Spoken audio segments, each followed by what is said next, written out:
Hello friends, स्वागत है आपका मेरे यूट्यूब चैनल पर। आज मैं आप लोगों के लिए Indian army GD question paper 2019 इसके क्वेश्चन लेकर आई हूँ और मैं आज आप लोगों को इनके हर प्रश्न को बहुत ही डिटेल में बताने वाली हूँ। तो वीडियो स्टार्ट करने से पहले आप मेरे चैनल को सब्सक्राइब कर लें और साथ में बेल आइकन को भी दबा दें ताकि मेरे आने वाली वीडियो की नोटिफिकेशन आपको मिलती रहे और साथ में मेरे वीडियो को लाइक और शेयर भी कर देना। तो वीडियो स्टार्ट करते हैं। तो आज हम पढ़ने वाले हैं Indian army GD question paper 2019। इसका हमारा सबसे पहला क्वेश्चन है, दुनिया का सबसे गहरा महासागर कौन सा है? तो बताइए दुनिया का सबसे गहरा महासागर कौन सा है?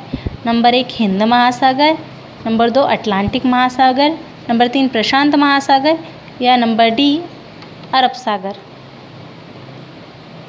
तो हमारा इसका आंसर है प्रशांत महासागर। प्रशांत महासागर के बारे में आप लोगों को कुछ जानकारी दे देती हूँ। ये देखिए, ये हमारा प्रशांत महासागर और ये वाला, ये दोनों तरफ से घेरे हुए, ये पूरा यहाँ से घिरा हुआ है, इस साइड तक पूरा घिरा हुआ है। जो प्रशांत महासागर है इसकी जो गहराई है वो 10,994 मीटर है। जी हाँ, इसकी जो गहराई है 10,994 मीटर है। और आपको जो मैंने ऑप्शन दिए थे उसमें बता देती हूँ, हमारा जो हिंद महासागर है, हिंद महासागर की जो गहराई है वो है 8,047 मीटर।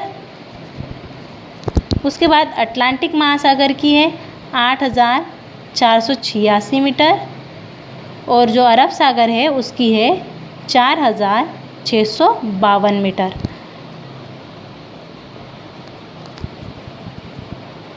और हमारा प्रशांत महासागर की गहराई है 10,994 मीटर। याद रखना, जो प्रशांत महासागर है वही महासागर है जो बहुत अधिक गहरा है। तो हमारा अगला प्रश्न है कि राज्यसभा के एक सदस्य का कार्यकाल कितना होता है? आपके पास ऑप्शन है 5 वर्ष, 4 वर्ष, 2 वर्ष या 6 वर्ष। तो बताइए सही क्या होगा? तो इसका सही आंसर है 6 वर्ष। तो राज्यसभा के एक सदस्य का कार्यकाल 6 वर्ष का होता है। अब मैं आपको इसका कुछ एक चित्र बताती हूँ। ये देखिए, ये राज्यसभा का चित्र है। इसमें देखिए आपको रेड कारपेट दिखाई दे रहा है, यानी जब भी आपको रेड कारपेट दिखाई दे तो कौन सी सभा है? वो राज्यसभा होती है। और अगर हरा दिखाई दे, ग्रीन कलर का अगर दिखाई दे तो कौन सी सभा होगी? वो लोकसभा होगी। इसका आप लोग ध्यान रखिए। अब मैं आपको इसमें बताती हूँ कि लोकसभा में हरा और राज्यसभा में लाल कारपेट क्यों बिछाया जाता है। तो उसका एक कारण है कि लोकसभा भारत की जनता का प्रतिनिधित्व करती है, इसलिए इन प्रतिनिधियों के ज़मीन से जुड़े होने के प्रतीक के तौर पर हरे रंग का इस्तेमाल होता है। घास या बड़े स्तर पर कृषि का प्रतीक हरे रंग को माना गया है, इसलिए लोकसभा में हरे रंग का कारपेट होता है और राज्यसभा में रेड कलर का क्यों होता है? क्योंकि जो राज्यसभा है वो संसद का उच्च सदन है। इसमें प्रतिनिधि सीधे चुनाव के जरिए नहीं बल्कि राज्यों के जनप्रतिनिधियों के आंकड़ों के हिसाब से पहुँचते हैं। तो रेड कारपेट के पीछे 2 विचार हैं। एक, लाल रंग को स्वाधीनता संग्राम में शहीदों के बलिदान का प्रतीक समझा गया है और दूसरा कि जो लाल रंग है वो राजसी गौरव का प्रतीक रहा है, इसलिए राज्यसभा में लाल रंग का कारपेट बिछाया गया है। अगला प्रश्न है हमारा, अंतर्राष्ट्रीय न्यायालय के अध्यक्ष नियुक्त किए जाने वाले पहले भारतीय कौन थे? यानी अंतर्राष्ट्रीय न्यायालय में के अध्यक्ष नियुक्त किए जाने वाले पहले जो हमारे भारतीय वो कौन थे? Number 1 Nagendra Singh, number 2 Bhagat Singh, number 3 doctor Hardayal या नंबर 4 इनमें से कोई नहीं। तो इसका सही आंसर बताएं जल्दी। तो इसका सही आंसर है नंबर ए, नागेंद्र सिंह। जो नागेंद्र सिंह है वो अंतर्राष्ट्रीय न्यायालय के अध्यक्ष है, प्रथम भारतीय अध्यक्ष है। इसके बारे में आपको मैं बता देती हूँ। ये देखिए, ये है डॉक्टर नागेंद्र सिंह। इनका पूरा नाम डॉक्टर नागेंद्र सिंह है। इनका जन्म 18 मार्च 1914 में हुआ था। जन्मभूमि ये डूंगरपुर राजस्थान के निवासी हैं, इनका जन्मभूमि है। इनकी मृत्यु 10 दिसंबर 1988 में हुई थी। मृत्यु स्थान नीदरलैंड में इनकी मृत्यु हो गई थी। इनके अभिभावक पिता महाराजा श्री सर विजय सिंह और माता महारानी देवेंद्र कुंवर साहिबा। इनकी नागरिकता भारत। अब अगला प्रश्न है हमारा, कौन सा दिन मानव अधिकार दिवस के रूप में मनाया जाता है? आपके पास ऑप्शन है, नंबर ए 24 अक्टूबर, नंबर बी 4 जुलाई, नंबर सी 10 दिसंबर या इनमें से कोई नहीं। बताइए जल्दी। तो इसका सही आंसर है 10 दिसंबर। इसका सही आंसर क्या है? 10 दिसंबर। अब मैं आपको मानव अधिकार दिवस के बारे में कुछ बताती हूँ। जो मानव अधिकार दिवस है वो क्यों मनाया जाता है? क्योंकि 10 दिसंबर 1948 को मानव अधिकार आयोग का गठन किया गया था। यह एक ऐसी संस्था है जो विश्व में मानव के हित में किए जा रहे अधिकारों की रक्षा करती है। जो मानव अधिकार दिवस है वो हर साल अलग अलग थीम पर मनाया जाता है। 2019 में इसकी थीम क्या थी? कौन बताएगा? अगर पता हो तो कमेंट में ज़रूर बता देना। तो इसकी थीम थी यूथ स्टैंडिंग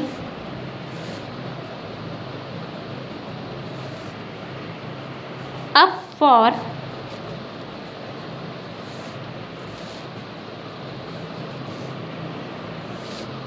ह्यूमन राइट्स।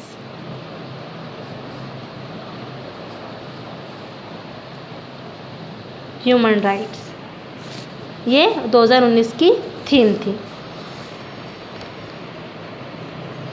इसका मुख्यालय दिल्ली में है। आप लोग इतना याद रख लेना कि कौन सा दिन मानव अधिकार के रूप में मनाया जाता है। तो 10 दिसंबर मानव अधिकार दिवस के रूप में मनाया जाता है। अगला प्रश्न है हमारा, भारत की सबसे बड़ी बहुउद्देशीय नदी घाटी परियोजना कौन सी है? Number 1 Hirakud, number B Bhakra Nangal, number 3 Damodar घाटी या नंबर 4 इनमें से कोई नहीं। तो इसका सही आंसर है भाखरा नांगल। जो भाखरा नांगल नदी घाटी परियोजना है ये भारत की सबसे बड़ी बहुउद्देशीय नदी घाटी थी। इसका उद्देश्य क्या था? सिंचाई और विद्युत उत्पादन। मैं आप लोगों को इस नदी घाटी परियोजना के बारे में भी बता देती हूँ। जो भाखरा नांगल बांध है वो 17 नवंबर 1955 को तत्कालीन प्रधानमंत्री जवाहरलाल नेहरू की उपस्थिति में कंक्रीट के द्वारा बांध का निर्माण कार्य चालू हुआ। नेहरू जी ने इस परियोजना में चमत्कारी विराट रूप की संज्ञा दी है। जो हमारे जवाहरलाल नेहरू हैं इन्होंने इस परियोजना को चमत्कारी विराट वस्तु कहा है, चमत्कारी विराट वस्तु की संज्ञा दी है। पुनरुत्थित भारत का नवीन मंदिर भी कहा है। ये देखिए, ये भाखरा नांगल बांध दिख रहा है आप लोगों को। यह हिमाचल प्रदेश के बिलासपुर जिले में सतलुज नदी पर बना है। ये भारत की सबसे बड़ी बहुउद्देशीय नदी घाटी परियोजना है। ये भारत की सबसे बड़ी बहुउद्देशीय परियोजना है। टिटरी बांध के बाद भारत का दूसरा सबसे ऊंचा बांध है। इसका उद्देश्य सिंचाई एवं विद्युत उत्पादन है। आधिकारिक नाम है इसका भाखड़ा बांध। कंपाउंड से सतलुज नदी पर बना है और नांगला बिलासपुर। ऊंचाई कितनी है इसकी? 1700 फीट यानी 520 मीटर लंबाई और ऊंचाई 741 मीटर यानी 226 मीटर। अब अगला प्रश्न है हमारा, सांची स्तूप किस राज्य में स्थित है? तो सांची स्तूप किस राज्य में है? Number 1 Madhya Pradesh, number 2 Uttar Pradesh, number 3 Bihar या महाराष्ट्र।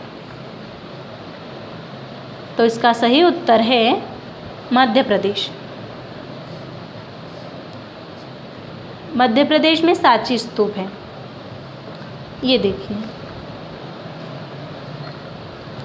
मैं आप लोगों को मध्य प्रदेश के बारे में बताती हूँ। तो सांची स्तूप यह एक विशाल अर्धपरिपत्र गुंबद के आकार का कक्ष है जिसमें भगवान बुद्ध के अवशेष को शांतिपूर्ण वातावरण में रखा गया है। यह ईंट से निर्मित है। किससे बना है ये? ईंट से बना हुआ है। ये कक्ष 16.5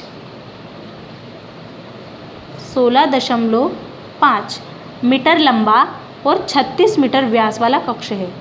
36 मीटर व्यास वाला यह कक्ष है।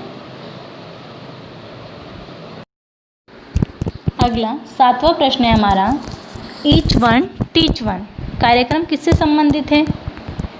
नंबर 1 प्रौढ़ शिक्षा, नंबर 2 नियमित शिक्षा, नंबर 3 अनौपचारिक शिक्षा या नंबर 4 जागरूक शिक्षा। तो इसका सही आंसर है प्रौढ़ शिक्षा। जो प्रौढ़ शिक्षा है वो किससे संबंधित है? ईच वन टीच वन से। प्रौढ़ शिक्षा के बारे में आप सबको पता ही होगा कि जो प्रौढ़ शिक्षा है वो 35 वर्ष से जो अधिक उम्र के व्यक्ति होते हैं उनके लिए हैं। तो प्रौढ़ शिक्षा का उद्देश्य उन प्रौढ़ व्यक्तियों को शैक्षिक विकल्प देना है जिन्होंने यह अवसर गंवा दिया है और अनौपचारिक शिक्षा आयु को पार कर चुके हैं। 1988 में शुरू किया गया था इस प्रौढ़ शिक्षा को, यानी इसकी शुरुआत कब हुई थी? 1988 से इस परियोजना को या इस योजना को शुरू किया गया था, जिसे 2009 में सर्व साक्षरता अभियान में शामिल किया गया। कब शामिल किया गया इसे? 2009 में सर्व शिक्षा साक्षरता अभियान में इस अभियान को शामिल किया गया। ये देखिए, प्रौढ़ शिक्षा मतलब सभी प्रौढ़ व्यक्तियों को साक्षरता दर में जोड़ना, है ना। 35 वर्ष से अधिक के आयु के जो लोग होते हैं उनको शिक्षा देना, ये प्रौढ़ शिक्षा का ईच वन टीच वन कार्यक्रम का उद्देश्य है। अगला है हमारा, भारत पाकिस्तान के बीच शिमला संधि पर हस्ताक्षर कब किए गए? तो जो भारत पाकिस्तान के बीच संधि हुई थी, शिमला संधि, उस पर हस्ताक्षर कब हुए थे? आपके ऑप्शन है नंबर 1 1995, 1971, 1962 या 1972। तो इसका सही आंसर है 1972। 1972 में भारत पाकिस्तान के बीच शिमला संधि पर हस्ताक्षर किए गए थे। मैं आप लोगों को भारत पाकिस्तान के बीच जो संधि हुई थी उसके बारे में भी कुछ बता देती हूँ।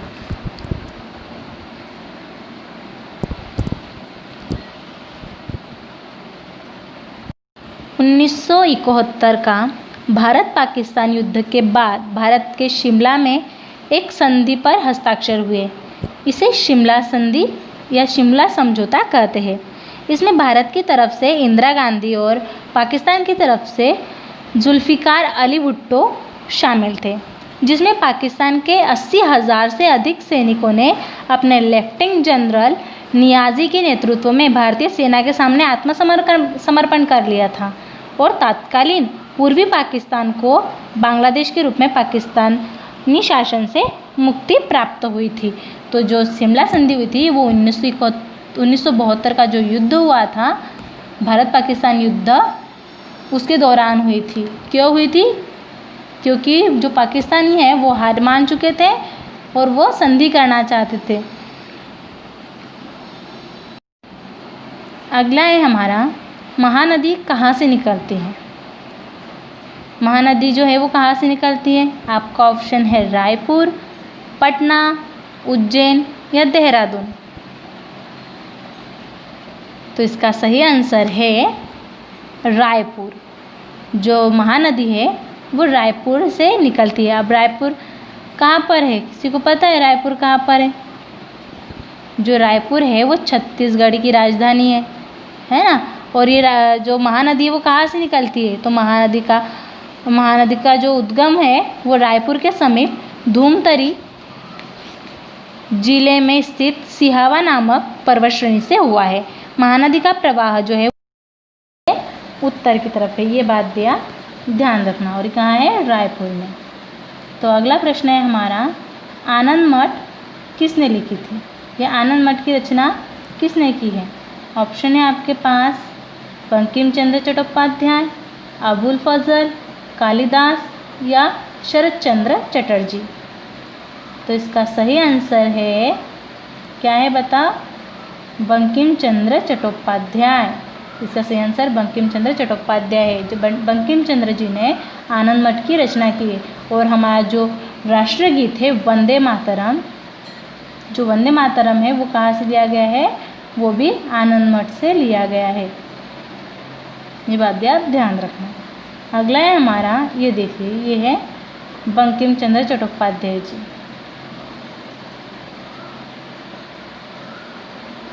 अगला हमारा मेघदूत के लेखक कौन है? यानी मेघदूत की रचना किसने की है? ऑप्शन कालिदास, तुलसीदास, कौटिल्य या वेदव्यास। तो इसका सही आंसर होगा कालिदास। कालिदास जी ने मेघदूत की रचना की है।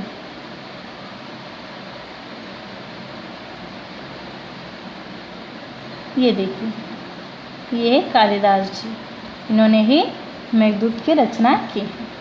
अगला है हमारा, सौरमंडल का सबसे बड़ा ग्रह है। सौरमंडल का सबसे बड़ा ग्रह कौन सा है? आपका ऑप्शन है बृहस्पति, बुध, शुक्र या इनमें से कोई नहीं। तो इसका सही आंसर है बृहस्पति। जो बृहस्पति ग्रह है वो सौरमंडल का सबसे बड़ा ग्रह है। ये बात भी आप ध्यान रखना। ये देखिए, ये बृहस्पति ग्रह है सौरमंडल का सबसे बड़ा ग्रह। ये जो बृहस्पति ग्रह है ये सूर्य से 5वां और हमारे सौरमंडल का सबसे बड़ा ग्रह है। यह एक गैस दानव ग्रह है जिसका द्रव्यमान सूर्य के 1000वें भाग के बराबर है। यानी जो सूर्य का 1000वां भाग है ना, उसके बराबर इसका द्रव्यमान है। मतलब हमारे जो सौर मंडल में जितने ग्रह मौजूद है ना, अन्य 7 ग्रह के कुल द्रव्यमान का 2.5 गुना, जो अन्य ग्रह है वो सौरमंडल में, उसका 2.5 गुना है बृहस्पति का द्रव्यमान। अगला है हमारा, इनमें से कौन हमारी संसद का हिस्सा नहीं है? यानी संसद का हिस्सा कौन नहीं है? क्या संसद में अध्यक्ष नहीं होता? क्या लोकसभा ही नहीं होती? मुख्य न्यायाधीश नहीं होते? और इनमें से कोई नहीं। तो क्या होगा इसका सही आंसर? तो इसका सही आंसर है मुख्य न्यायाधीश। संसद में मुख्य न्यायाधीश नहीं होता। ये बात भी आप ध्यान रखिए, इसका सही आंसर होगा। अगला है हमारा, अशोक ने अपनी आखिरी लड़ाई कहाँ लड़ी थी? ऑप्शन है मलाया में, कलिंग में, कोच्चि में, इनमें से कोई नहीं। तो इसका सही आंसर क्या होगा? बताओ जल्दी। तो इसका सही आंसर है कलिंग में। जो कलिंग का युद्ध हुआ था उससे अशोक का जो मन है वो बहुत ही विचलित हो गया था। इतनी सारी मौतें, इतनी सारी लाशें देखकर उनका जो मन है वो भावुक हो गए थे बहुत ज़्यादा, और उन्होंने युद्ध करना ही छोड़ दिया था। उनकी वो आखिरी लड़ाई थी और उन्होंने संन्यास धारण कर लिया था। ये जो कलिंग का युद्ध है वो किसके बीच में हुआ था? वो था सम्राट अशोक और कलिंग के शासक अनंतनाथन। याद रखना, अनंतनाथन ये कलिंग के राजा थे। इनके साथ इनका युद्ध सम्राट अशोक का युद्ध हुआ था। कब हुआ था युद्ध? 261 से 262 ईसा पूर्व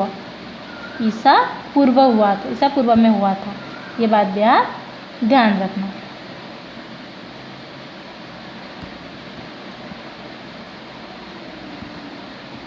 (261 से 262 ईसा पूर्व में। ये देखिए, ये अशोक सम्राट की वह तस्वीर है, उस प्रकार की तस्वीर है जिसे जब उन्होंने संन्यास धारण किया था कलिंग युद्ध के समाप्ति के बाद।